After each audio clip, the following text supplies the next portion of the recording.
Sosyal medyada paylaşılan bilgilere göre 2014 yılından bu yana Tayland hapishanesinde tutuklu bulunan Uygur gurbetçi Abdullah Abdülaziz hastalıktan vefat etti. Eşi ve çocuklarının Türkiye'de olduğu ortaya çıktı. 2013-2014 yıllarında Çin'in Doğu Türkistan'daki baskı ve keyfi tutuklamalarından kaçarak Güneydoğu Asya ülkeleri üzerinden Türkiye'ye gitmek isteyen yüzlerce Uygur Tayland'da gözaltına alınmıştı. Onlardan bir kısmı Çin'e geri gönderildi. Bir kısmı daha sonra Türkiye'ye geldi. Ancak 60'tan fazla Uygur hala Tayland'daki gözaltı merkezlerinde tutuluyor. Deprem bölgelerinde yardım çalışmalarına devam eden Uygur Türkleri AFS'lere Uygur ekmeği, nan ve Türkistan pilavı ikram ediyor. Türkiye'nin dört bir yanında yaşayan Uygur Türklerinden oluşan ekipler depremlerin ilk gününden beri Kahramanmaraş başta olmak üzere afet bölgelerinde yardım çalışmalarına devam ediyor. Çinli dev akıllı telefon üreticilerinin kendi ülkelerine satışa sundukları telefonlarda global versiyonlara göre 3-4 kat daha fazla ön yüklü uygulama var ve kullanıcı verilerini adeta yağmalıyor.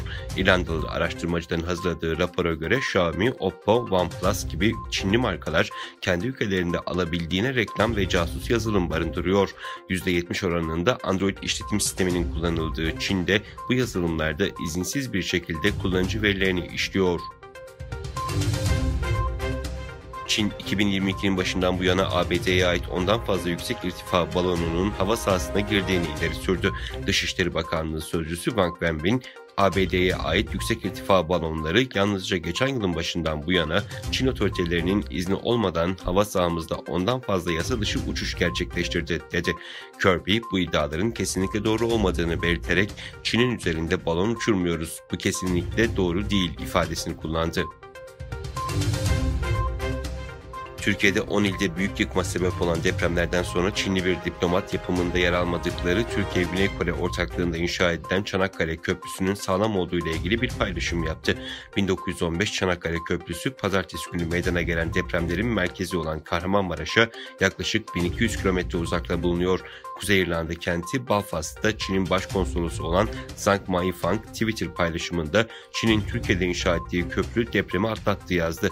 Maifang paylaşımının sonunda da Çin teknolojisi yazdı. Filipinler, Çin'e ait bir sahil güvenlik gemisinin Güney Çin denizindeki Filipinler sahil güvenlik gemisi mürettebatına askeri lazer ışınıyla geçici körlüğe sebep olacak şekilde fiziksel zarar verdiğini iddia etti. Filipinler sahil güvenliğinden yapılan açıklamada lazer ışınının mürettebattan bazılarında geçici körlüğe neden olduğu ve bu saldırının Manila'nın egemenlik haklarını ihlal ettiği savunuldu.